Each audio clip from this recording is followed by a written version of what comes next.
you for watching Truth and Justice with Vivian King. Tonight we open the case of Justice or Else.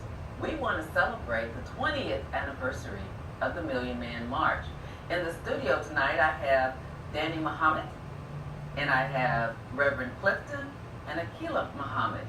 And we have the three of them who will talk about their struggles, their journey, their justice, our injustice. What is the state of affairs right now that these men have on their minds? And then at halftime, we will exchange out. That's something that we never do. We're going to have the ladies come in and talk, I see. So let's just get started, Danny. Talk to the audience about what you want them to know. You can just look directly at the camera. Sure.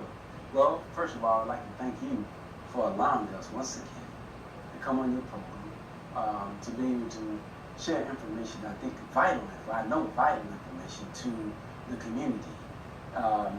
We're here dealing with Justice for Else, for the 20th anniversary of the Million Man March.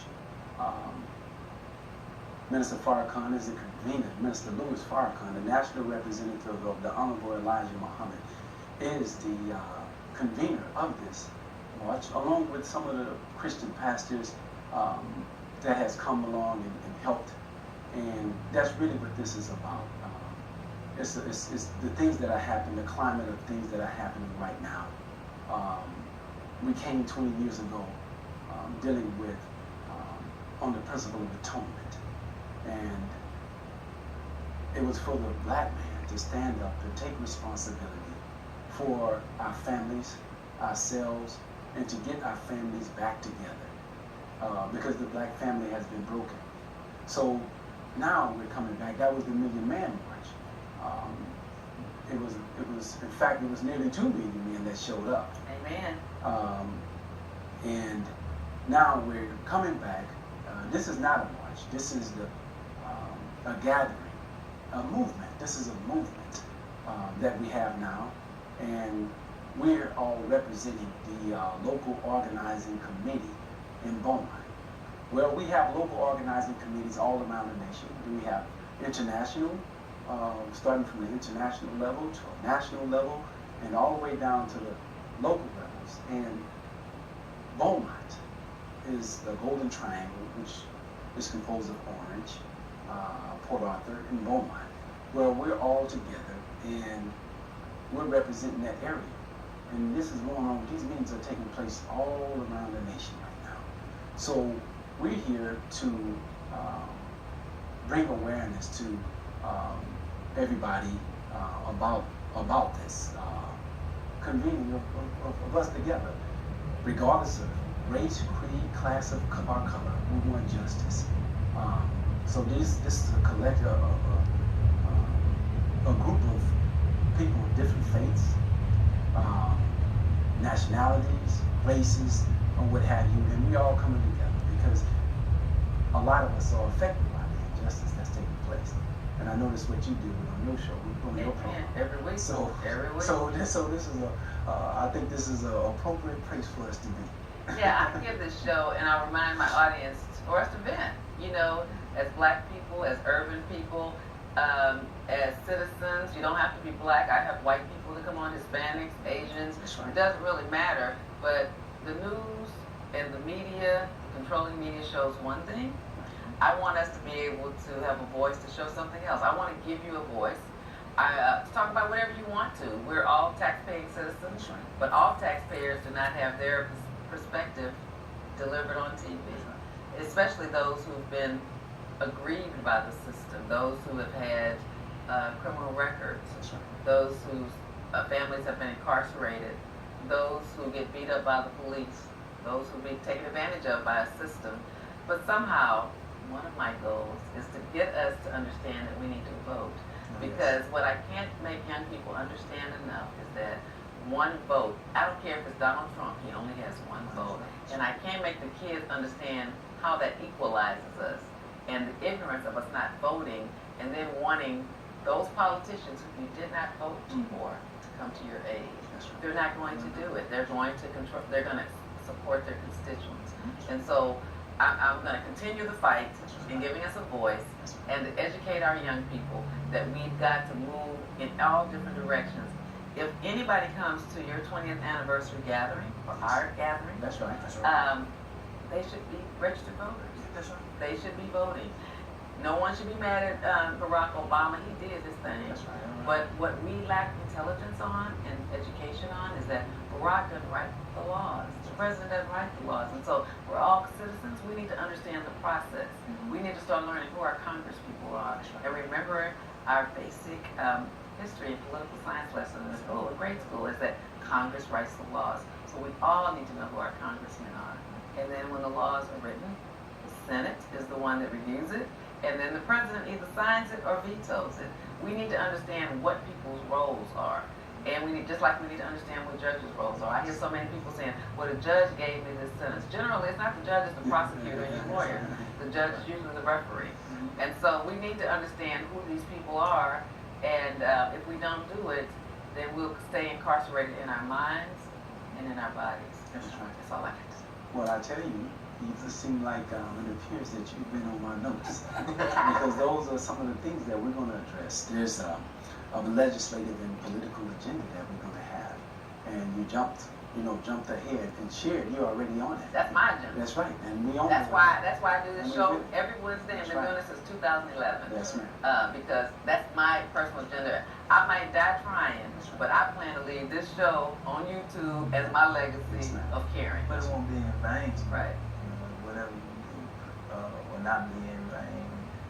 And so we understand that there's a unresolved issue of injustice in our country. And it's not just for our black brothers and sisters.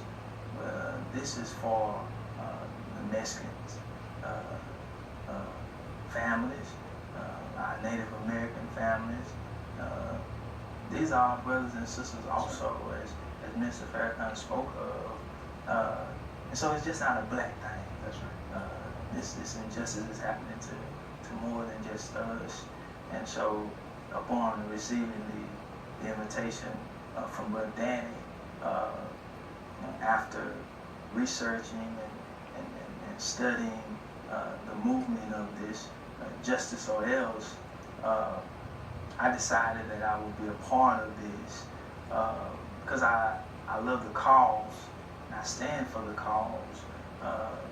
And so in doing so, priority one that I wanted to do was to simply take a stand. A lot of people ask, what can I do? And I said, I just want to take a stand. And then afterwards, move only according to the voice of God, which leads me here to your show today, Ms. King. Yeah. Thank you for coming, Reverend Clifton. Yeah, I'm glad to have you. I think God ordained this in aiding and spreading awareness to this Justice or Else power movement. I was telling Brother Danny, I said, it's a power move record because then a lot of people are undermining how powerful standing is. And so I'm just glad to be here and be a part of it because I'm very honored and also very proud to be a part of this Justice or Else movement. And I'm glad to see someone youthful, Yeah. mature and youthful, like you appear to be. I mean, I'm not going to ask your age, but you seem to be mature. I mean, you seem mature, but yet youthful. And so that's important because what worries me is the lack of young blood, you know, in movements and taking a stance and taking responsibility. That's what worries me. Because I deal with the criminal element, and I'm always trying to teach and coach and guide young men and women when they make mistakes into turning that around. And we have a lot of work to do. Yes, ma'am. We have a lot of work to do. Yes, So, ma'am. So Akila Muhammad, let's have your comments, please. I would like to just touch briefly on one of the most popular movies out right now, and that's Straight Outta Compton. And that would happen to be a part of the country where I grew up. And, the movie touched on police brutality. It touched on, how they were misused by a lawyer. And it showed a lot of things that we have in the black community where there is no justice. And it shows that this problem is not new. It's been around for a while. I have experienced many interactions with police that were completely, outside of the law. I know it, they knew it, but there weren't video. I mean, everybody wasn't walking around with a video camera and a computer in their hand like they are now. So we didn't have as many, videos and as much national and worldwide attention. But the Justice or Else movement is not just about police brutality. It's about injustice that happens in all aspects of life. You have people that try to go to the bank and get a loan and are mistreated because they're black, or other races, or because you're poor.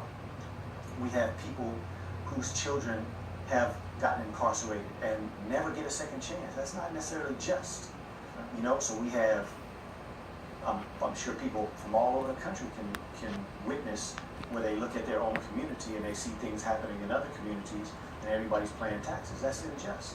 So we're really talking about a movement where everybody that has a concern about not being given justice, this is your movement. It doesn't make a difference what color you are, where you come from, what you do. It's about if you are willing to stand up for justice, you have to join this movement, because it's not going to be blamed on one person. It's not going to be one person that's going to come up with all the ideas. It's going to be the unity of people who are tired of being mistreated to stand up and do something for that. I don't know if you all heard about the young Native American girl who was in a class. I can't remember what school it was right off the top of my head, but she spoke up because the teacher was talking about the experience of Europeans first coming to this country. And he made a comment, and then he said, I don't want to call it genocide because I think that's too harsh of a word. And she was really offended by the statement, but she had nothing to come back. The next day, she had done her research all night, and she stood up and she quoted people that said it was genocide and gave examples.